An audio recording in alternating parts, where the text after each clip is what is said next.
In times of old, when living creatures resided in harmony, the mortal world reached its peak of success.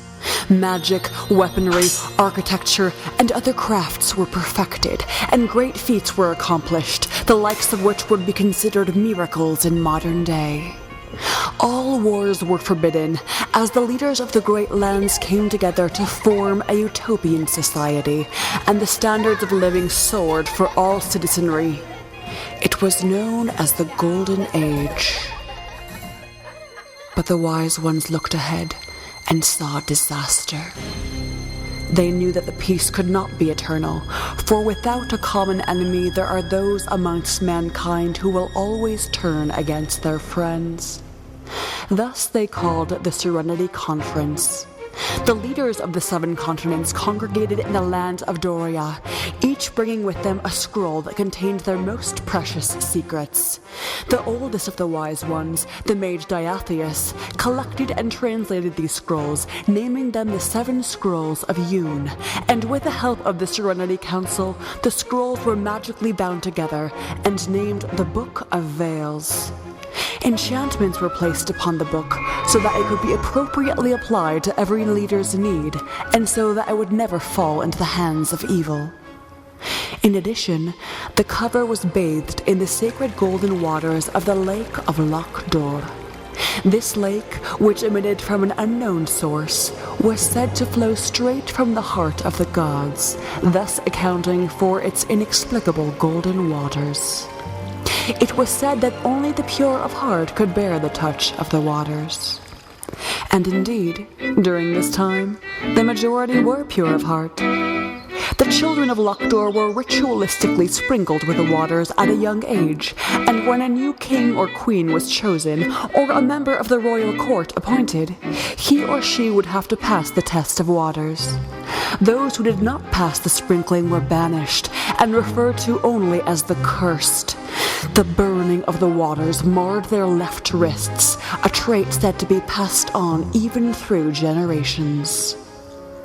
Shortly after the Serenity Convention and the forming of the Book of Veils, King Marcus, leader of Doria at that time, lost his royal magus to that eternal sleep.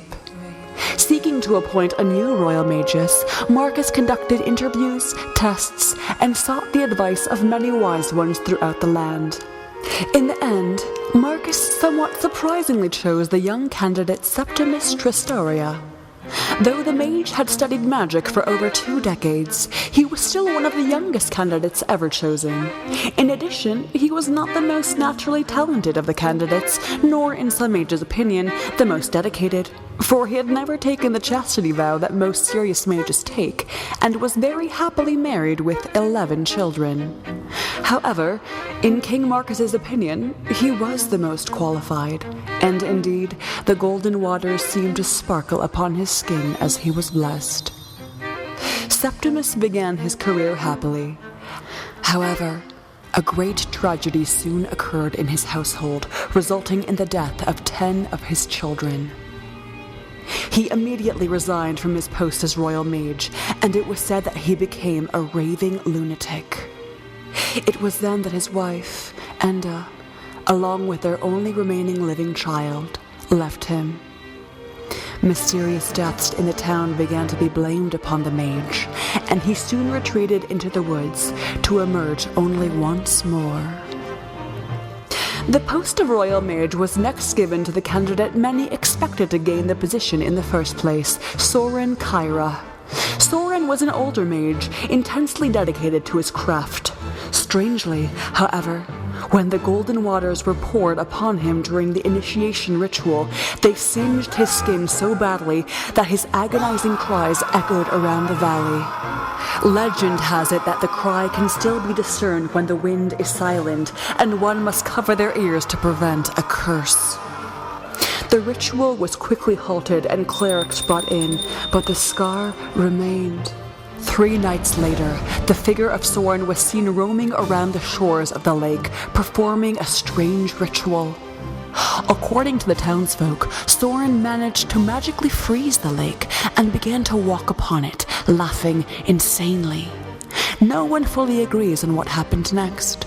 Some say Septimus, who unexpectedly appeared on the shore, undid Sorin's spell, causing him to be consumed by the golden waters. Others say that Septimus was only a bystander, and that the lake itself cracked and swallowed Sorin as punishment for so great a heresy. Still others maintain that a small girl hovering by the side of the lake whispered a curse that led Sorin to his doom. Whatever the cause, the icy gold cracked while Sorin was in the center, emitting intense rays of light, so bright that all who were awake swore that it appeared to be daylight. Some say that the small girl ran to the center of the lake just before Sorin was swallowed, and soon perished as well. No remains were found, and the only close witness, Septimus, disappeared into the forest, never to be seen again. The lake, after emitting this intense light, immediately faded into normal coloration. The only remnants of its golden waters became whispers on the tongues of dreamers. But that is old history. Today, Doria remains a diverse land of diverse people and diverse creatures, ruled by royals good and fair. As traditional, when a royal child turns 7, he or she is sent to be fostered in one of the 5 houses of the 5 provinces: Seer, Roan, Nox, Iron, and Lunic. Each prince and princess is raised to be a leader and cultivate the strengths of their house. The Seer are a sure-footed people of the forest who have all manners of knowledge regarding things that grow. Those that make enemies of the Seer may never see their death coming. They only hear the swift whistle of the arrow before it takes its deadly mark. The Roan are a harsh and strong people of the rock and mountain. Fiercely loyal, they band together in artful precision. To cross one Roan is to cross them all, and they will never forget an infraction against them. The Nox are the people of the sea and sand, who travel often between the ocean and the desert as it suits their needs. A resourceful people, the Nox have great camaraderie with animals and are also great crafters of weapons, which they most certainly know how to use. The Nox will do what needs to be done, always. The Iron are a fair and bold people who hone the power of the light and sun.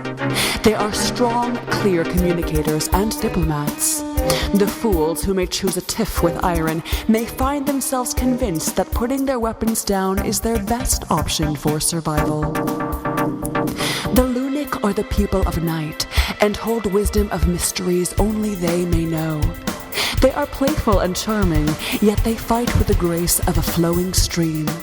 A challenge to a person of Lunic is a game. They will persist until they win. In the tradition of Doria, the reigning king or queen selects their successor from amongst their children. This selection is made by holding a grand day of tests of strength and skill to determine which prince or princess will eventually reign. It was planned that this day of tests was soon to occur in the city of Lockdoor, as it is time for the nation's joyful king, King Sander, to choose his heir. But something has happened that now has all of Doria reeling in bewildered chaos. The day before each prince and princess was set to travel to Lockdoor, each received a letter that said only this: King Sander has been murdered. Lockdoor is under siege. Meet me at the old palace. Micaiah will like you. Immediately after reading the letter, each prince and princess, despite their shock and grief, has hastily gathered their best warriors, magic users, and investigation experts. Together, they shall head to Lockdoor to seek answers, justice, and perhaps revenge.